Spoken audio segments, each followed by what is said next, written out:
This week on the Virtual Skeptics, Bob is denied. Eve tries a 1,000-year-old medical miracle, and Tim is going clear. I am your host, Tim Farley, sitting in for Brian Gregory, who will probably be here later. Maybe. And this is Virtual Skeptics. Hi, everybody. And let me introduce the panel for this week. First, we have Bob Blaskowitz. He is CSI's conspiracy guy, web columnist, blogger for Skeptical Humanities, and Skepticality contributor. We have Eve Sieber, who is editor and blogger at Skeptical Humanities and contributor to Skepticality and Insight at skeptic.com. We have me. I am Tim Farley, blogger at SkepTools and Insight at skeptic.com, Skepticality contributor and creator of What's the Harm and other things. Oh, you said Insight and you didn't add that little extra thing. Yeah, I'm getting so tired of the without an S thing. Don't tell Brian. There's no way of finding out. No way. It's not like this thing's recorded or anything. No. Or now put into podcast form. No. Well, that's right. Well, if you are watching live on Wednesday, you can ask us questions. We have the Q&A app. I think it's running, and we have our Twitter hashtag, and you can also ask us questions in the comments of the YouTube video in which you are now watching this, whether you realize it or not. And let me get that. Wrong one. So I'm getting some things up on my screen here, so I'm ready for various things. I can go. Yeah, that's right. That means it's Bob. Well, Yep. We have to do our Bob. Yeah, we have to do our trivia question, which is: there was a fellow by the name of Clark Stanley, who was born in 1854 in Abilene, Texas, and he was the original guy. Let me repeat the trivia question. He was the original guy who sold something, a key thing that we often refer to and use the name of. What was his product that we now has now become a generic term, but it was actually a product that Clark Stanley sold? Also, everyone guess what's on Brian's screens. Yeah. I know you can't see them. It's harder this week. No, actually it's not. It's just whatever you think should be on them. We're going to do some remote viewing, basically. That's what we're doing. Everyone think. Okay, so Bob, you're up first? Yeah. Let's go to Bob. So if you could bring up the first slide. Ooh, yes. That one? Yep. So since March 13th, Stanislav Burzynski's lawyer, Rick Jaffe, has filed a number of petitions, a real huge number of them, to limit the scope and content of admissible evidence at his client's upcoming hearing in mid-June. Burzynski's a cancer quack. You know who he is if you listen to this, you watch this. So this is a real uptick in the pace at which these motions are coming. Something like a third of all the motions filed in this case, which stretches back to December 2013, have been filed in the last 3 weeks, or 29 out of 88. This is an enormous legal undertaking by any standard. And what Jaffe was looking to do was to neuter the medical board's case, which is what you'd expect. He's looking out for his client. On the 16th, Burzynski asked that the medical board's expert, Dr. Wetmore, be struck as an expert witness because she was the wrong type of oncologist. I believe she has a lot of pediatric oncology on her CV, and the patients are mostly adult. The next day, Burzynski asked the judges to dismiss the board's claim that Burzynski had aided and abetted the unlicensed practice of medicine, but based on the testimony of people who work for Burzynski, as best I can tell. So, on the 20th, he asked the court to strike all references to FDA informal communications, to strike any witness testimony whose testimony is about, based on or references such communications, and to quash deposition notices on present and former FDA inspectors. So that first part seeks to get rid of the FDA documents that we got through the FOIA request in 2013 and revealed a whole lot of things: overdoses, failure to report adverse events, inflated outcomes, lack of patient-informed consent, keeping people on treatment longer than they should have been according to the protocols, and letting people on trials who were not eligible. Just a ton of shenanigans. The second part was that nobody could mention or use these observations in testimony. And it sure looks like the board is actually going to be deposing the inspectors. A lot of this case depends on those files, and I'd be stunned about the testimony. I hope one day we get to see what they say. Next, Burzynski petitioned the judge, quote, to decide some or all of the issues in this case without holding an evidentiary hearing on the merits, mainly with respect to claims made about the BRI Institutional Review Board. And he adds at the end that all mentions of all documents associated and correspondences between the IRB and the FDA also have to be excluded if they grant this IRB exception. Lastly, on the 26th, Burzynski wanted another medical board expert struck, Dr. Faust, a medical ethicist, and one can hardly imagine why Burzynski would not want a medical ethicist to testify, especially one who had seen the FDA documents. To these 6 motions, responses and replies and back and forth were filed. There are a couple per motion, I think, leading to an enormous amount of paperwork that was uploaded. So let's go through and see how Burzynski did in these motions. I don't think that there'll be a ruling on the first expert, the oncologist, because Jaffe decided not to depose her.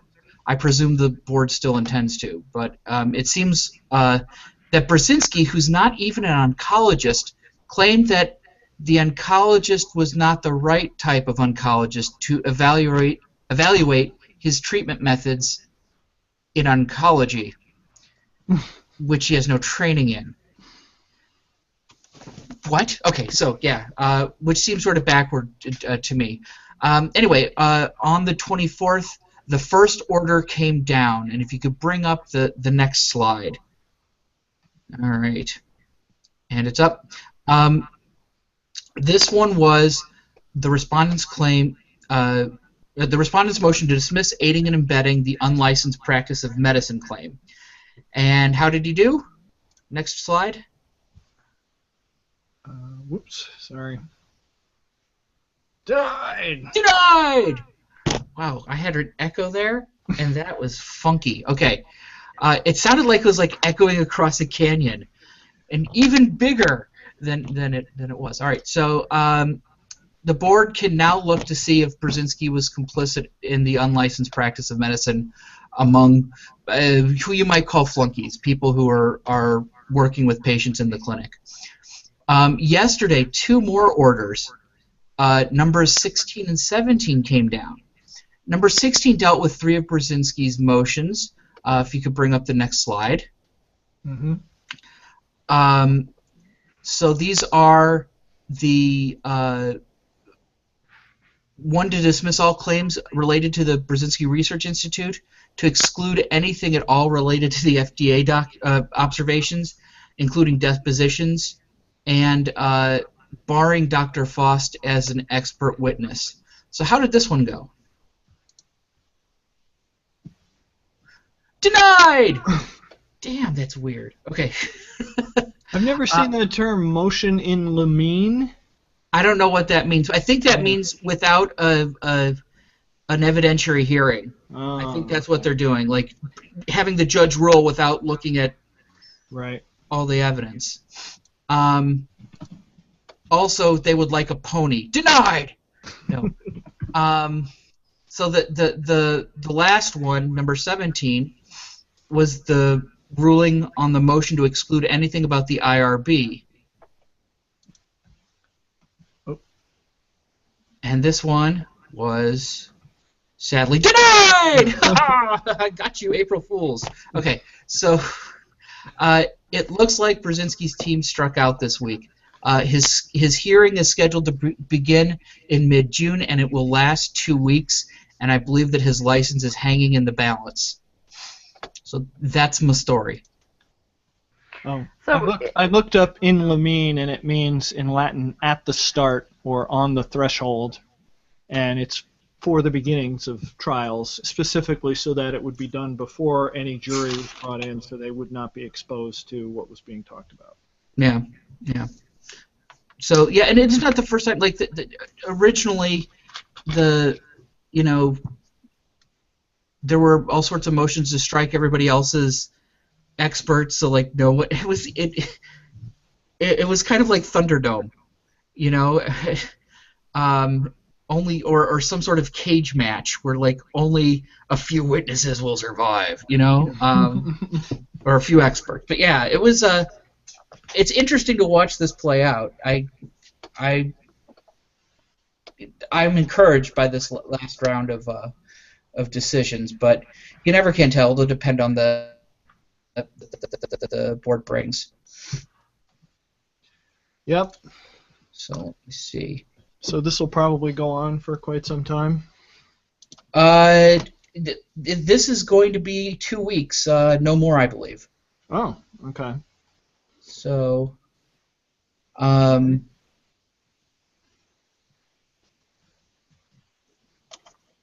yeah, I'm keen to see what happens.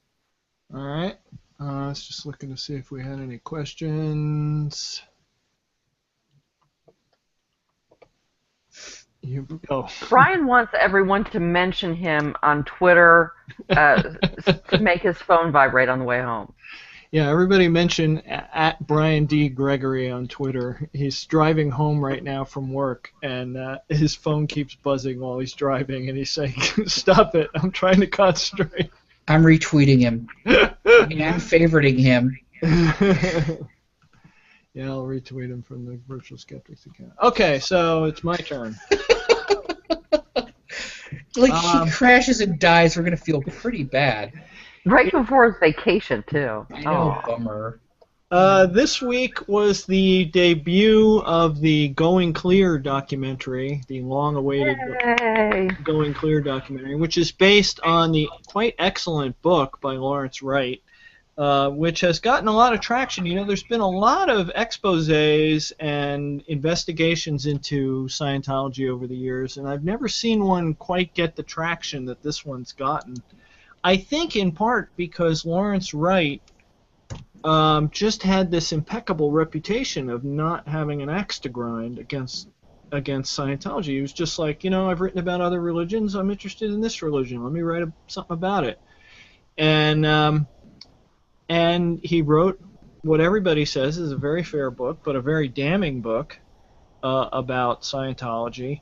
And now it's been made into a documentary by Alex Gibney, who's made a bunch of other documentaries, and among other places it's running on HBO, and it just debuted on Sunday. And I wrote a post about it on SkepTools, not because I ever talk about Scientology that much, but because there was an interesting online component.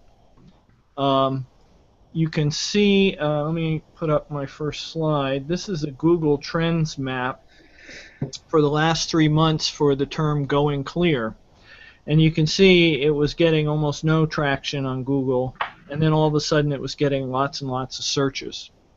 And when that types of thing, when you can use that Google Trends tool to see when people are interested in something, and then you can take advantage of it. And one of the big things that Google has been successful with is context-based based advertising. And that's one of the reasons Google Trends exists, so advertisers can see things that are trending and take advantage of them. So you often see ads placed on that, and sure enough, if you search for Going Clear, and probably some other terms you can use, when you're an advertiser on Google, you can set up hundreds of terms, and there's all sorts of parameters you can set. But certainly for Going Clear, still, if you search it, you would see some variation of this ad blown up gigantically here. But it takes you to freedommag.org. Oh, Freedom Mag, that's one of my favorites. Yeah. With the big red circle. Yeah, well, that was I screenshotted this and I had Web of Trust loaded, and since the link goes to Freedom Mag and people have downvoted Freedom Mag, Freedom is one of Scientology's several magazines that they publish, and it's supposed to be about ethics and society and I don't know what. But anyway, they did a whole special landing page with all this stuff about the documentary and how terrible it is. And essentially, the bulk of it is just these huge ad hominem attacks, because the bulk of the documentary is ex-Scientologists reporting what they saw when they were inside the church. Although I'll say there were they had lots of documents that they were showing. They had audio recordings. Yeah, they had primary recordings and primary sources and Hubbard's war record and all sorts of. The book is impeccably documented and footnoted. It's kind of I listened to the book on audiobook, and it's kind of hilarious to listen to it that way because there's so many footnotes where the narrator guy has to say, footnote, the Church of Scientology denies these allegations. That literally occurs. Footnote, the Church of Scientology denies these allegations like hundreds of times during the course of the audiobook. And more in the footnote. Sometimes they'll have a response. But there was even a whole article on the New Yorker when he did the original article that it was based on, the original series of articles, about how exhaustively they had to fact-check it, and how they had a giant meeting with all these Scientology lawyers in New York, and just huge volumes of paperwork, and a lot of work was done on that book. And more work on the documentary, but a big hunk of the documentary is personal interviews with people, and these are people who were like, the very top levels of the church. Which is interesting because there's footage of them doing their church duties. Like, for instance, if you've seen the famous Panorama British documentary on Scientology, there's one of the guys who was fighting. Mike Grinder was fighting with the guy in England over his investigation of Scientology. Then here he is in Going Clear saying, "Yeah, I was lying when I said that," or "No, I denied that we were following him. I was following him," and stuff like that. And that was right after they let him out of the hole just to do that. Yeah, and they had to basically let him out of church prison. Send him to England and go church prison, people. Arrest this guy. So anyway, it's very interesting. But anyway, so they went on this rampage of personal attacks against these people, saying they're all liars and da-da-da-da. And it's really kind of humorous if you watch some of the videos because they're very sophomoric and childish, and it doesn't really address the substance of the allegations in the documentary. So in order to get these things out, who's looking at Freedom Mag, right? Nobody's reading that site except Scientologists. So they were pushing these ads on Google searches. So you would do a Google search and you'd see this ad next to it. And I also noticed they kind of went a little bit berserk on Twitter, and I should have probably screenshotted some more of the tweets because some of the tweets are hilariously stupid too. Including, like, there's a whole series of tweets with just them saying the documentary is boring. But this is a screenshot of a tweet that showed up in my timeline on Twitter. This is a thing that happens now that Twitter is advertising based, is you see these promoted tweets. You see the little yellow icon at the bottom. And this tweet did not show up because I follow this account. Nobody follows this account. It only has like 600 followers. But they pay Twitter money and say, okay, and there's certain various ways you can target it, and skeptics, I'm sure, are getting targeted. So if you use Twitter and you use the iPhone version, you'll see these tweets show up, If you depending use on who you hashtag follow. Xenu. Yeah. And most of them send you there, but a lot of them were just these really kind of, like I said, sophomoric things. Like there's a whole series of tweets of just pictures of people sleeping in a movie theater saying, Alex Gibney's documentary is really boring. And it's like, this is what you've got? Yeah, exactly. It's like, Alex Gibney, he's a butt. He smells funny. But they were spending all this money doing this. But the interesting thing about these ad programs is that you really don't have to have a ton of money to do this. I mean, obviously, you can reach more people with a ton of money. But the interesting thing about it is that you can target these tweets and these ads like down to the zip code level in some cases. I had a friend who had a house that he used to rent out in Canada, and he would buy ads on Google, and he would target it down to the zip code near where his house was. It was, a house on a lake, so that his ad would only be shown to people who lived nearby and could possibly get to the house. So you don't have to spend a ton of money, putting an ad on a TV show that millions of people are going to see and not care about just to reach the few people you need to reach.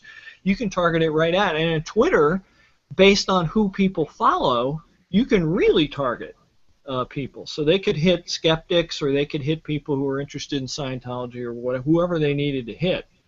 And you can target it geographically, and you can target it based on gender, and you can target all these different things. So I wrote a blog post on Monday basically about how skeptic groups need to pay attention to this, because it's an interesting thing. Like, for instance, if you're going to do a protest at a John Edward coming to your town, or Sally, Psychic Sally's coming to your town, and you're going to go protest out front, why not run a Google ad against people in your town searching for Psychic Sally tickets and lead them to a blog post about it?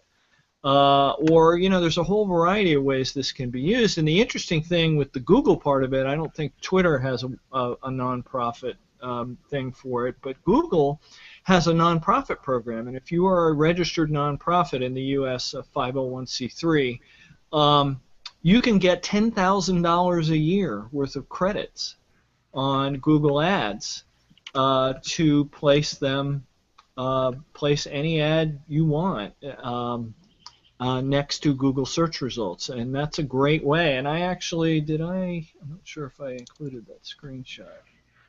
No, I didn't. I documented this like 3 years ago in a separate blog post where I was talking about Google results that were bogus, and someone who wrote on Slate was talking about how Google has an obligation to edit out misinformation, and I was disputing, whether or not it was practical to ask Google to do that kind of thing. And one of the things I was pointing out is that people use these Google ads to deal with exactly that. And I challenge you, go at any given time, search anti-vaccine sort of things on Google, and usually there's at least one, sometimes 3 or 4, pro-science organizations running Google ads against those searches. American Council of Pediatrics, the CDC, they'll run ads on top of the exact search results that would lead you to the crazy nutball pseudoscientific autism sites, and take you off, hopefully, if you see the ad, take you off to some good information about vaccines. So it's a great way to get in front of people, and it can be, for local ads, it can be fairly cheap, and for nonprofits, it can be free. So it's something skeptics should think about. And it's not an entirely new idea. I know there are some nonprofits in the skeptic area that don't take advantage of this, but I also, and I don't want to mention them because they don't want to call attention to their ad campaign, but because one of the problems is that if the people who oppose you find out you're running ads, they can bid on the same keywords, and it can become a bidding war. So you have to be careful. You have to be a little cagey about advertising that you're advertising. But anyway, there are in fact skeptic nonprofits that do this. It's a good way to do outreach. So anyway, that's all. You know, that freedom, media, and ethics thing. Yeah. I got I was getting those too, those same sponsored tweets. Right. And I got blocked by them because I was responding to the tweets. Oh yeah. And yeah, I got blocked, and I still bastard. You, at least from my perspective, you're dropping out a little bit. Bob. Yeah, me too. Your picture's also frozen. All right. Yeah. Well, let's go on to Eve and hear what she's got. Well, sometimes good things happen when academics talk to people in other departments. I know. Sometimes, getting outside your little box is a good thing. So recently, at the University of Nottingham in the UK, Anglo-Saxonist Christina Lee from the School of English had a chat with the wonderfully named microbiologist Freya Harrison from the School of Life Sciences. Lee had been working with Bald's Leech Book, a 9th or 10th century medical textbook or herbal. Its proper name, if you want to invite it to a formal party or something, is London British Library Royal Manuscript 12D 17 in Roman numerals. The first slide is just a picture from the manuscript. It gets its common name, Bald's Leech Book, from a Latin colophon, which says, Bald owns this book, which he ordered Chilled to write down. Hence, Bald's Leech Book, and not Chilled. Hang on. So, Lee and Harrison were interested in remedies for ailments caused by bacteria. Now, there are all sorts of recipes or concoctions in this Leech Book. It's quite large.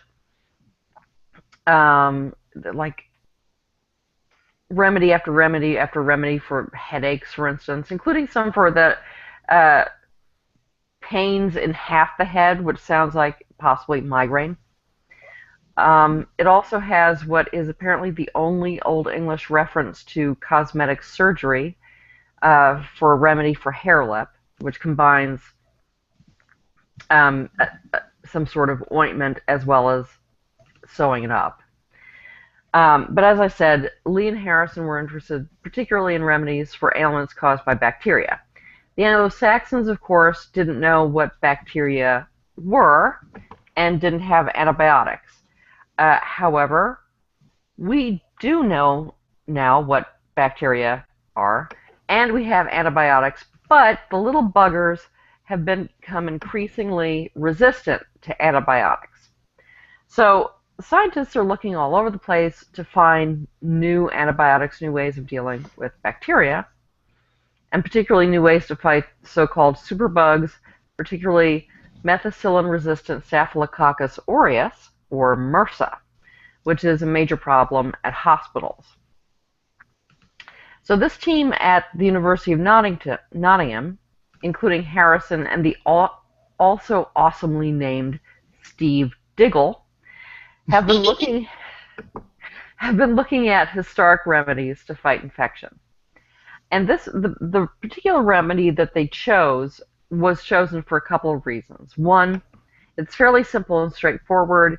It uses ingredients that have been studied individually and have shown at least some promise in fighting infection, at least showing some antiseptic, if not antibiotic effects. Plus, the remedy is called the best of leechdom. So, yeah, there you go. Now, the next slide gives the Old English text. Actually, the picture of the manuscript gives the Old English text too, but it's hard to read. So the Old English text, the remedy, and my translation of it, which is as follows. Work an eye salve for wen, or sty. Take crop leek and garlic, both in equal amounts, pound well together. Take wine and bull's bile, both in equal amounts. Mix with the leek, put this in a brass or copper vessel. Let stand 9 nights in that brass or copper vessel. Wring out through a cloth and purify well. Put in a horn, and at night apply to the eye with a feather. That is the best leechdom. That was good leechdom. Yeah, pretty much. Now, a sty is a staph infection in the eyelash follicle, or usually it's caused by a staph infection. So it's the same kind of bacteria as MRSA, but not resistant to antibiotics. So the team tried to follow the recipe as exactly as possible and use ingredients available to the Anglo-Saxons. There were a few problems. According to a New Scientist article, they had to hope for the best with the leeks and the garlic because modern crop varieties are likely to be quite different to ancient ones, even those branded as heritage.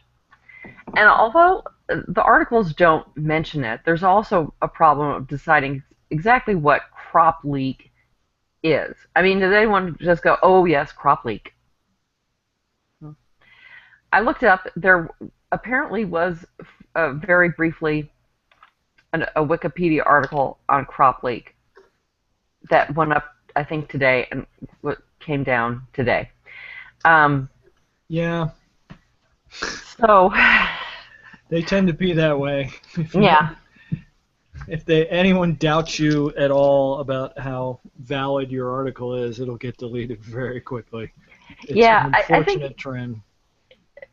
It was just, I assume it came up just because of this story, but and I couldn't find the actual article, so but apparently it was very short, but also was taken down for being a hoax. Oh. I don't know what made it hoaxy, but regardless. Yeah, and that's one of the few cases where you can't see the editing when they delete an article, especially when they delete one quickly. It's completely gone, so you'll just see a comment about why it was deleted, but you can't actually see it. Because often it'll be libelous stuff, and they want to get it out. I don't think they libeled crop leek, but you know. Right, but yeah. But anyway, according to one dictionary I have, which is a 19th century Old English dictionary, they just translate it as garlic. But I checked, they also translate garlach as garlic. But the more comprehensive and up-to-date, indeed in progress, Dictionary of Old English calls it a plant, a member of the allium family, perhaps crow garlic, which is also called wild garlic. But so is the leek and lich, the lick? Latch. That means leek. So garlic actually, I mean, if you look at the Old English, it's crop latch and garlach. So garlic actually means spear leek. Yes, I was thinking, yes, some sort of weapon. Spear, yeah. I presume it has something to do with, I don't know, the shape of the leaves or something, but I'm not sure. Mm-hmm. So they're not exactly sure what crop leek is, but they know both of them are in the allium family, which is onions, garlic, leeks, chives, a bunch of other stuff. I think they ended up using just a leek or possibly an onion for the crop leek. They did, however, get wine from a vineyard that has been operating since the 9th century. Wow. Yeah. The brass vessel was also sort of a problem, according to New Scientist. As brass vessels would be hard to sterilize and expensive, they used glass bottles with squares of brass sheet immersed in the mixture. Mm. So after they did this, the first thing they discovered was that after 9 days, the concoction had killed off all the soil of bacteria that had been introduced with the garlic and the leek. So the gunk was self-sterilizing. So that's a good sign. Then they tested it on MRSA biofilms. So these massive colonies of MRSA biofilms, which they say in a video it's very hard to kill the bacteria in biofilms. And the salve killed 90% of the bacteria. Vancomycin, the antibiotic that's most often used for MRSA, had similar results. Concoctions that often work well in test tubes then frequently don't work very well on biofilms. So this was a really good sign as well.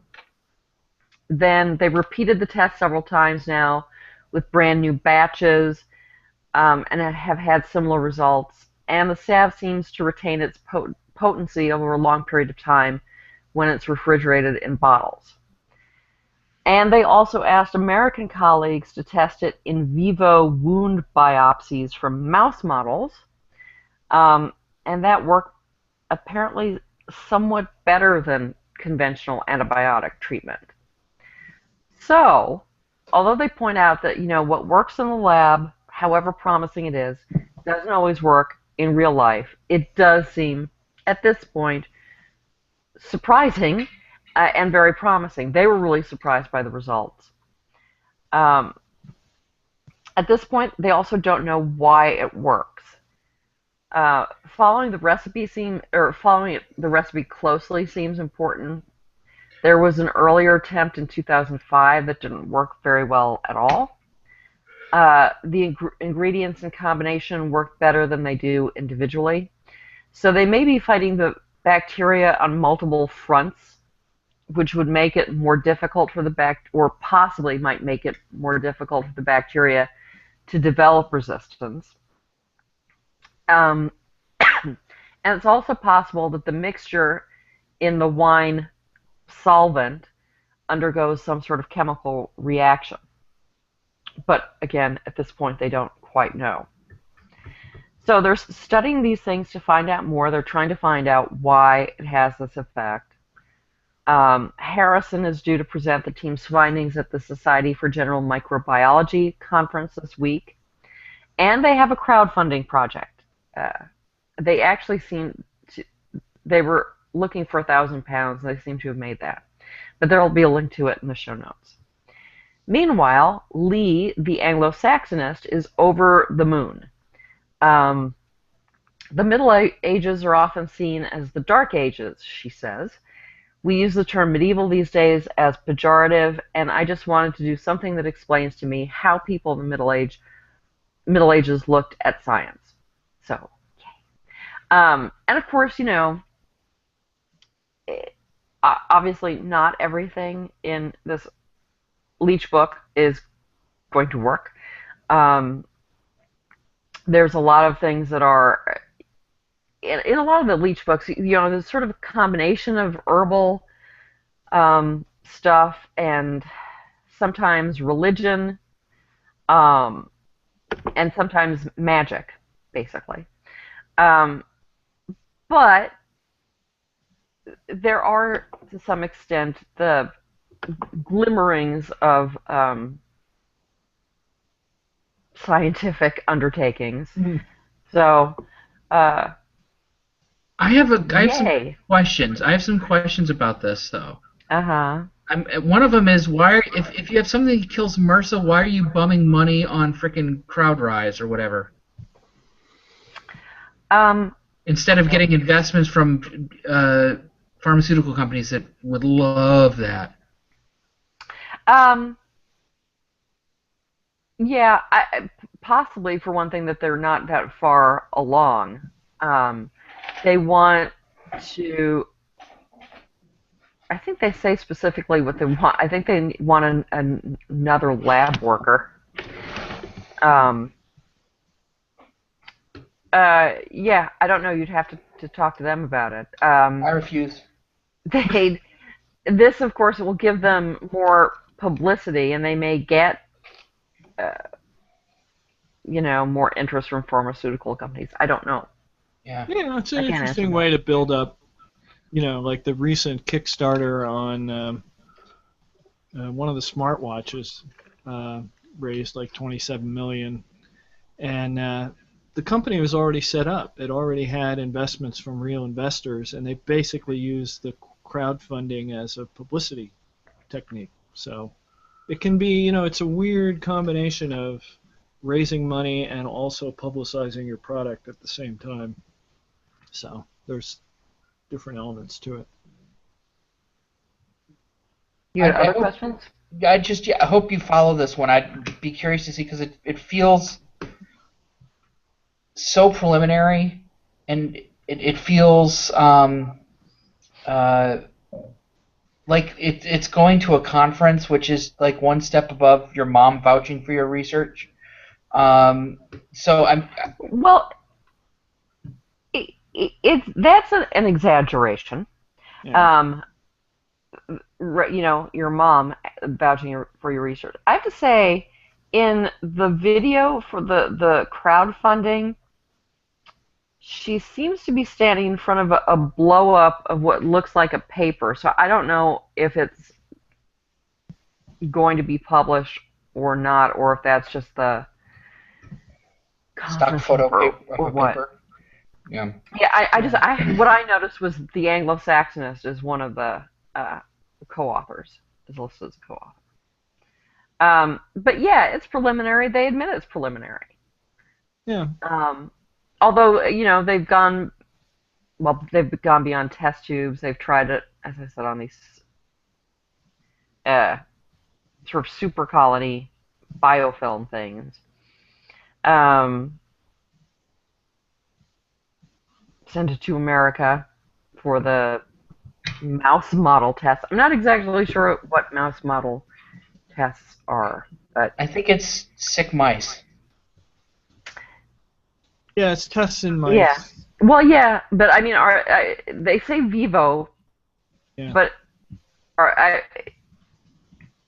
not mice, but rather mouse models. No, that's animal models are vital. So yes, it's a mouse. So they're actually using them on mice, and as I said, apparently it worked well on the mice. It worked. I think the before that in England they were using them on basically bits of mouse skin. Orphans, waifs, street urchins. Yeah, or they were using that to make their biofilms. I'm not sure exactly. It was described differently in different articles. Well, it was described differently whether the scientists were describing it or was described in an article about the scientists. So. I hope you follow up on this. Like you keep the people in a Google alert or something. Yeah. I'd like to see where it goes. Yeah, it's always good to follow up later. Well, cool. I mean, if it actually does end up treating MRSA, we'll probably hear about it. Yep. Let me see if I can buzz Brian's phone. Yeah. You always make a buzz in his pants. Oh, God.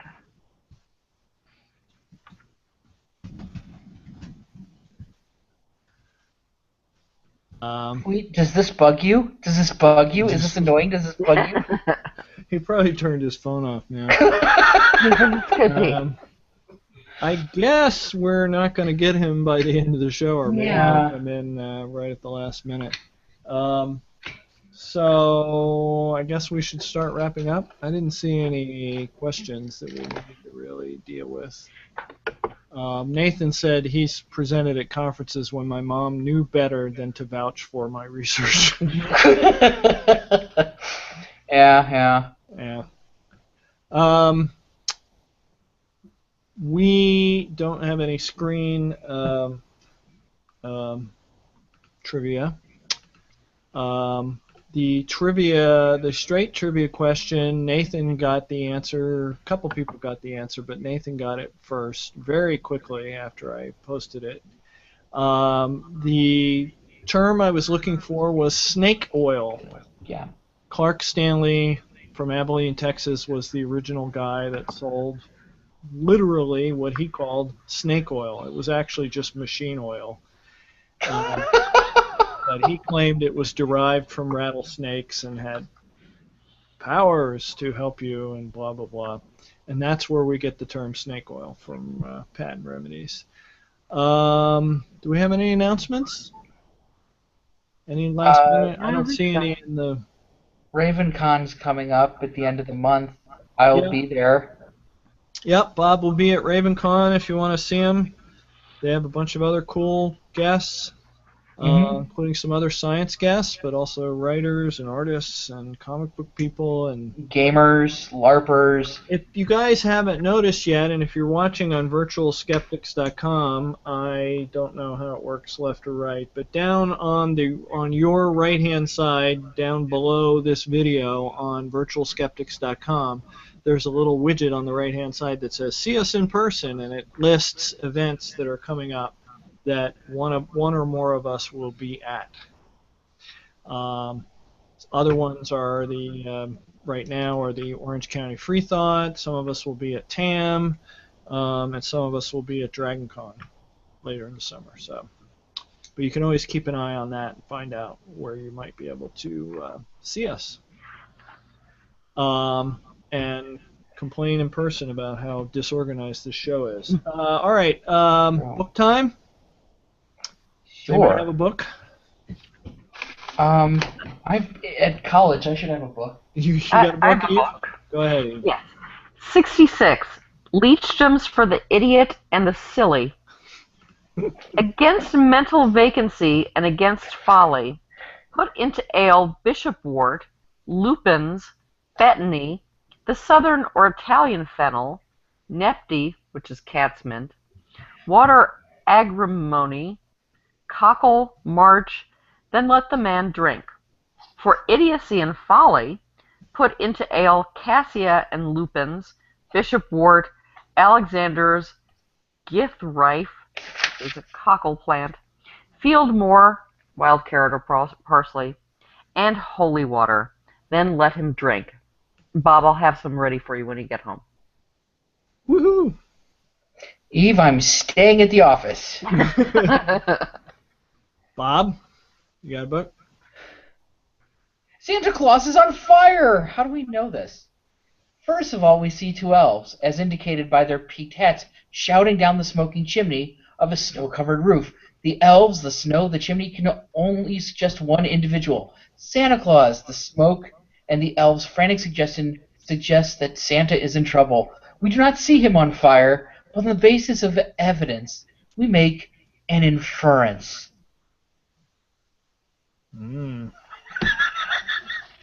All right, here's an excerpt from the book I'm currently listening to. Once I started doing stand-up comedy, I couldn't get enough. The idea of writing a book, becoming a journalist, and then hopefully a novelist couldn't withstand my sudden ambition to craft a perfect dick joke. 5,000 words a day seems silly. What is this browser doing to my... It keeps reformatting the text I'm reading. When I could bring a room full of drunks together with 15 perfectly chosen words. I loved getting to hang out with comedians. After years of record store and movie theater retail and then temping in offices, it seemed otherworldly that I was suddenly surrounded by a peer group that was clever, quick, and discerning. All right. Eve, what was your book? Well, I don't have anything to hold up, but it was, and wait for it, Leechdom's Wort Cunning and Starcraft of Early England, being a collection of documents for the most part never before printed, illustrating the history of science in this country before the Norman conquest. Collected Boy, they could come up with titles in the 19th century. Yeah. Collected, edited, and translated by the Reverend Oswald Cockayne. Hmm. And that's where the Ball's Leechcraft was printed, and there's a link to that in the show notes as well. All right, Bob? This is Cooper and Patton's 8th edition of Writing Logically, Thinking Critically, where they start by killing Santa. Oh, no. Fat bastard had it coming. Mine was from Patton Oswalt's Zombie Spaceship Wasteland, which is very hard to read on this screen, but it's kind of a memoir about his jobs he had before he was a comedian. I'm only about halfway through. All right. So I guess we're not going to have a Brian tonight. Yeah. Keep buzzing his phone, though, because it's fun to annoy people. That's my motto. That's our motto as a show. And hopefully we will see you next week. And once again, I have run this show like the taskmaster I am, and we're getting out on time. Yeah. Even though we started late. All right. All right. So. The Virtual Skeptics is an independent production of What'sTheHarm.net, Skeptical Humanities, Brian Gregory, who's not here, buzz his phone, ICBS Everywhere, and Doubtful News. Our logo was designed by Sarah Mayhew at sarahmayhew.com. Our theme music is by Musicant and is used with permission.